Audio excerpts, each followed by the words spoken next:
during this meeting. And endoscopic pituitary has been in place now for more than 10 years. As you can see from this table, it was first reported by Jankowski in 1992, a French group, and we at UPMC reported our experience in 1994. So we have been doing this for a while.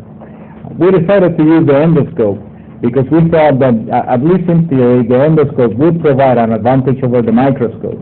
Because as we get closer and closer to our field, whether you're looking with the eye or with the microscope, your field gets smaller and smaller. And yes, you can definitely augment the view of the field, but the field becomes just this. With the endoscope, especially with the angle endoscopes, we can look through holes, and now the field can expand quite a bit. So, without too much more ado, I want to give you how we do it. Especially, I'm going to give you the ENT standpoint, the approach, how we get there, and Dr. Kazan will tackle more about the technical aspects and how to remove the pituitary. We have changed our technique quite a bit in the last few years. Essential equipment, this is what we use back home.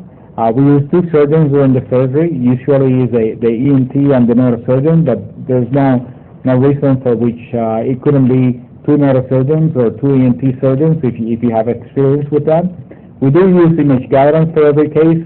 We looked into this many years ago, and we found that the image guidance for hypophyseectomy, not for other cases of skull-base surgery, can help you in 5 to 10% of the cases, which is not very much.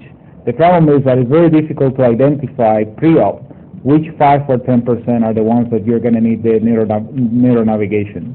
We have it available in the hospital, so we use it in every case. We do use neuro monitoring, although I have to say that this is not necessary if you're going to be operating on microadenomas, but if you're operating extracellular disease, is useful. Instrumentation, we do need an endoscopic bipolar, and we're going to show you what we have, courtesy of the Source company.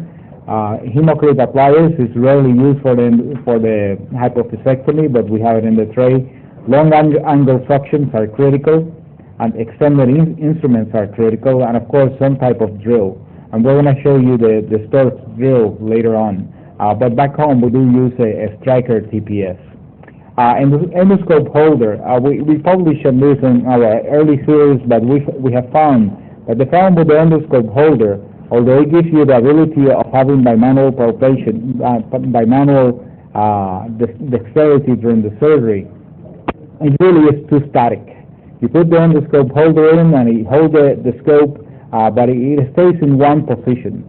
And we prefer the flexibility of having two surgeons, one holding the endoscope and maybe another instrument, and then another surgeon dissecting with two hands.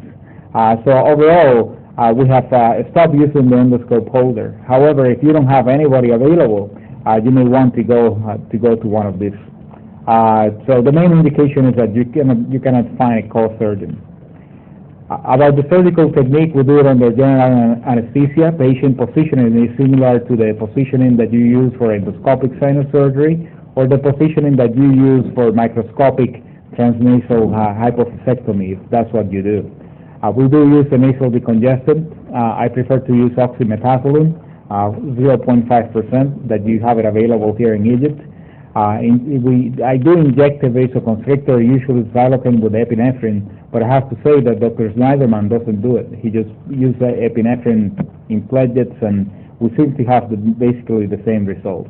It depends on whether you're willing to wait the 5 to 7 minutes after the injection. Which nasal side we start with? Really the nasal side that is more comfortable. So if you have a nasal, one of the sides of the nose is much wider than the other one, that's the side that we start with. However, we're going to end up using both sides of the nose, and we'll talk about this later on during the technique. Instrumentation, we talked about that already. So let me give you a few examples, some clinical pictures on how it's done. Here we are on the right side of the nose. You have the inferior turbinate, the middle turbinate, and the septum. So we start by examining the nose with both sides. After we have picked our side, we're going to lateralize both the inferior and the middle turbinates. And what that will do is that will expand your nasal corridor. You're going to have more space to put your instruments in. After we have to be careful with the lateralization of the middle turbinate. The middle turbinate attaches to the lateral or vertical lamella of the cribriform plate. So if you break it too high, you will actually create a CSF leak. You're going to have a cribriform plate fracture. So you have to lateralize the middle turbinate on its inferior half. After that, we gain access to the superior turbinate, which is also going to be lateralized.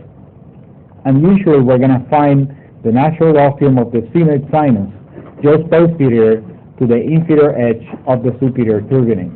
The only thing of concern in this area, in the rostrum of the sphenoid, is a branch of the posterior nasal artery that crosses the rostrum of the sphenoid on its inferior edge on its way to the septum. So you have to remember that as you start doing the osteotomy. So here we have it in the live patient. We have the middle turbinate is being lateralized, and as we do that, we see the superior turbinate already here. After lateralization of the superior turbinate, we can see the natural ostium. Now, in some patients, you don't see it that clearly. If you cannot find it with just that technique, one trick that you can use is to cauterize the mucosa of the rostrum of the sphenoid. What that will do is that it will shrink the mucosa, will contract the mucosa, and usually the bony ostium is much larger than the mucosal ostium. You have a fontanelle in the rostrum of the sphenoid, and it will show you that fontanelle. If you cannot find it still with that technique, the safest thing to do would be just to enter the sphenoid where the nasal septum meets the rostrum, which is also another way of doing it, and some people do it like that all the time. I prefer to look for the natural ostium because we have residents and we like to follow an anatomical type of approach. So here we have cauterizing the rostrum of the sphenoid sinus, and you can see that ostium that I showed you before now looks much larger because the mucosa has contracted and the bony ostium again is larger than the mucosal ostium. So we can enlarge that ostium or remove the rostrum of the sphenoid with up-biting and down-biting rondures. You can also use a drill. You can also use a microdebrider, whatever instrument you have available and whatever instrument is of your preference. So here we have it in the live patient again. And after that, you can actually place the endoscope within the sphenoid and examine the different landmarks of the sphenoid and see how much more you have to remove. In most of our patients, we're going to end up removing the entire rostrum of the sphenoid bilaterally. So what we do at this point is that we do a transection of the septum, of the posterior septum, more or less at its junction with the rostrum of the sphenoid, and we go in a submucosal plane to the contralateral side to remove the bone. Now, in later years, when we have decided that removal of the posterior septum is advantageous, you can do this in a submucosal way, or you can just go through the mucosa. It really doesn't matter, because at the end, what we're going to have is a bilateral sphenoidotomy and a posterior septectomy, creating a big cavity that will facilitate the instrumentation. But here you have an example of that transition, and we're basically going in a submucosal plane into the contralateral side to gain access to the contralateral rostrum. So once you do that, you're going to have a view like this, which is very similar to the view that you get with a microscope. You have the rostrum of the sphenoid in both sides, you have the ostium in both sides, you have the septum, the little remnant of nasal septum in the middle, and you have the tooth floor of the sphenoid sinus. We continue the removal of the rostrum. Thank you. We continue the removal of the rostrum until, again, you have a wide axis, and at the end you're going to have a view which is, again, very similar to the microscope view, bilateral axis. So once in a while you don't have an intersinus septum, so we use a landmark called the clival indentation, which is a little indentation in the back of the sphenoid to mark our midline, and it's actually a useful landmark. After that, you proceed with your hypophysectomy in the usual way, more or less in the way that you would do it with a microscope. I'm sure that everybody here may have a different technique.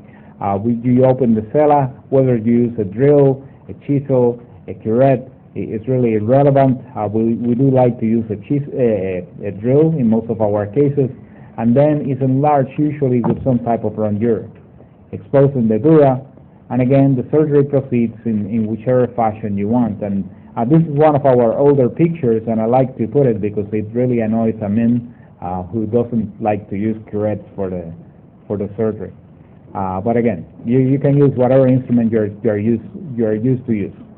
One of the great advantages of the endoscope is that you can really place the endoscope inside the cella.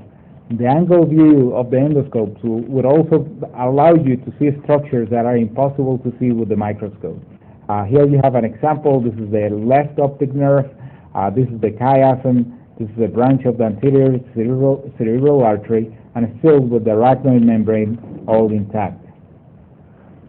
At the end, how to reconstruct it?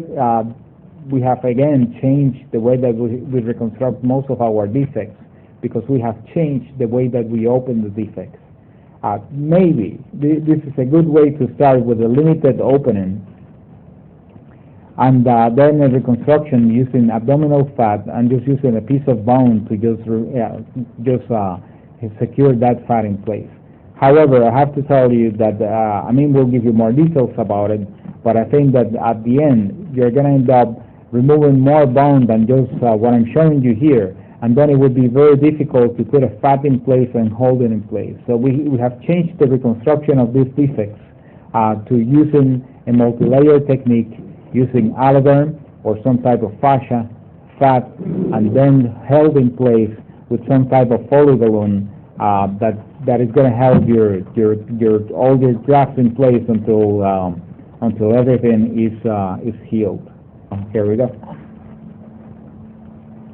So here we have, we're just examining the nose in this case. We're on the left side, and we found a little spurt, and for the ENT audience, of course, the goal of the surgery is really, again, to give the neurosurgeon the best corridor as possible. So we do whatever needs to be done to give him this corridor. We're just taking a nasal spur there, again, examining the contralateral side. The inferior turbinate has already been out fractured to gain more access. This is the middle turbinate and the superior turbinate, and both are going to be lateralized to gain more access to the sphenoethmoid recess.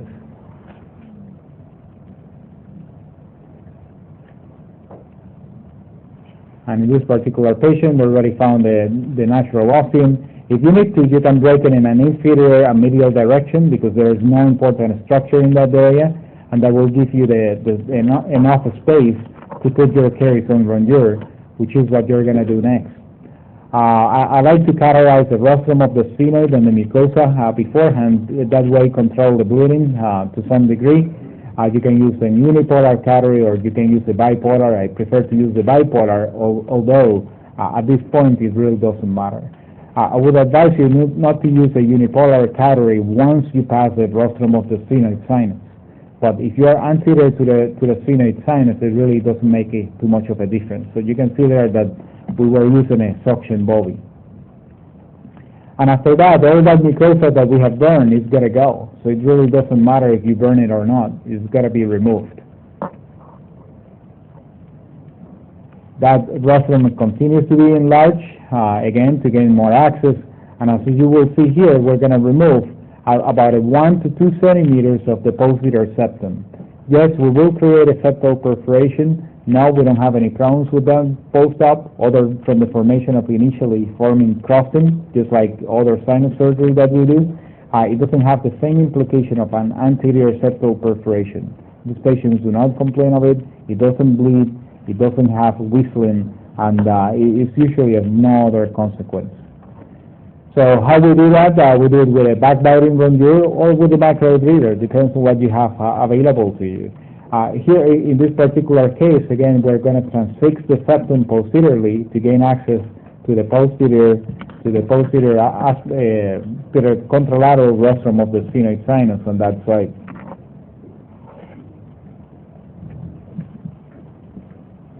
One thing that you could do is actually, you can, at the very beginning of the surgery, if you want to make it with more flow, if you can actually remove that mucoperi that you're going to remove and discard anyway, and maybe use it as a graft. So that may save you on some of the allograft materials. So on this particular patient, we are gaining access to both sides, and we're going to end up removing more of this septum. The idea of removing the septum is that we found that on the beginning we were moving the septum to one side. And yes, that will give you enough space, and it will give you access to both sphenoid sinuses through one side. But if you try to use your instrument on the contralateral side, you end up bouncing the septum back to its original position. So to avoid that moving of the septum from one side to the other, we decided that it was better to just take it out. And it's much easier for the neurosurgeon if you do that.